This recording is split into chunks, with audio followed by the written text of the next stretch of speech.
తెలంగాణ ప్రభుత్వం అత్యంత ప్రతిష్టాత్మకంగా భావిస్తున్న సమీకృత green field pharma cluster project పట్టాలెక్కించింది. ఇక రంగారెడ్డి జిల్లా ముచ్చెర్లలో 20,000 ఎకరాల్లో ఒకే చోట హైదరాబాద్ ఫార్మా సిటీని ఏర్పాటు చేసేందుకు గత సర్కార్ చర్యలు తీసుకోగా ఆ ప్రాజెక్టును ప్రస్తుత రేవంత్ ప్రభుత్వం రద్దు చేసింది.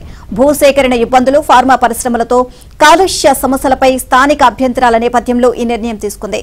ప్రత్యామ్నాయంగా వేర్వేరు చోట్ల సమీకృత గ్రీన్ ఫీల్డ్ ఫార్మా క్లస్టర్లు ఏర్పాటు చేస్తాము అని సీఎం ప్రకటించారు.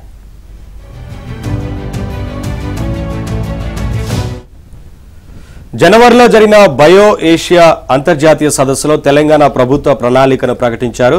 గ్రీన్ ఫీల్డ్ ఫార్మా క్లస్టర్లు ఏర్పాటు చేసేందుకు వికారాబాద్, మెదక్, నల్గొండ జిల్లాలను ఎంపిక చేసింది. ఒక్కో క్లస్టర్లో 3 నుంచి 4 ఫార్మా విలేజ్లు ఉంటాయి. ఇప్పుడు దీనికి సంబంధించిన భూసేకరణ ప్రక్రియకు సీఎం రేవంత్ రెడ్డి సొంత నియోజకవర్గం కొడంగల్ నుంచి తొలి అడుగులు పడ్డాయి. వికారాబాద్ జిల్లా దుద్యాల మండలం లగచర్ల, హకీంపేట, పోలేపల్లి గ్రామాల్లో 1373 ఎకరాల్లో ఫార్మా క్లస్టర్ల ఏర్పాటుకు సన్నాహాలు ప్రారంభమయ్యాయి.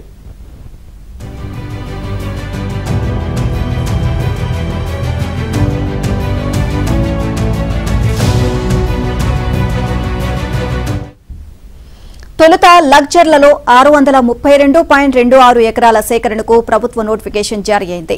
ఈ భూములను 580 మంది రైతుల నుంచి సేకరించనున్నారు. శంషాబాద్ అంతర్జాతీయ విమానాశ్రయానికి వికారాబాద్ జిల్లా 70 కిలోమీటర్ల దూరంలో ఉంది. ఈ జిల్లా మీదుగా వెళ్తున్న జాతీయ రహదారులకు అతి సమీపంలో ఫార్మా విలేజ్లు ఏర్పాటు చేస్తే పారిశ్రామికవేత్తలు ముందుకు వస్తారని, తద్వారా ఆ ప్రాంతాల్లోని నిరుద్యోగ యువతకు ఉద్యోగ, ఉపాధి అవకాశాలు మెరుగవుతాయని ప్రభుత్వం భావిస్తోంది.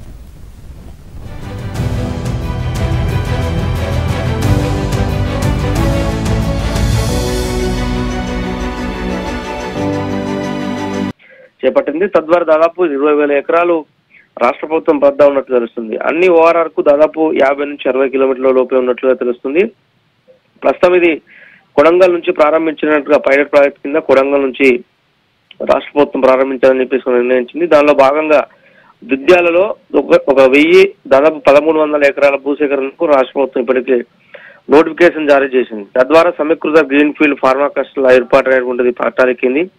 రంగారెడ్డి జిల్లా ముచ్చెర్లో 20,000 ఎకరాలలో ఒకే చోట హైదరాబాద్ ఫార్మాసిటీని ఏర్పాటు చేసేందుకు గత ప్రభుత్వము ప్రాజెక్టు మొదలుపెట్టాక ప్రస్తుతం అయితే తాత్కాలికంగా రద్దయింది. సో దాని ప్లస్ లో కొత్తగా ప్రభుత్వం ఈ యొక్క ప్రాజెక్టును ముందుకు తీసుకెళ్లాలని చెప్పేసి కూడా భావిస్తుంది. దీనికి సంబంధించిన భూసేకరణ ప్రక్రియతో పాటుగా అక్కడ భూమి కోల్పోయినటువంటి రైతులకు కావచ్చు, ఇతరత్ర వ్యక్తులకు కావచ్చు, తిరిగి ఆల్టర్నేటివ్ కూడా చూపించడంతో పాటుగా పూర్తి స్థాయిలో ఈ సమీకృత గ్రీన్ ఫీల్డ్ ఫార్మా క్లస్టర్ల ఏర్పాటుకు సంబంధించిన ప్రాజెక్టుని ప్రభుత్వం చాలా అత్యంత ప్రతిష్టాత్మకంగా తీసుకుని ముందుకు తీసుకెళ్తున్న పరిస్థితి ఉంది.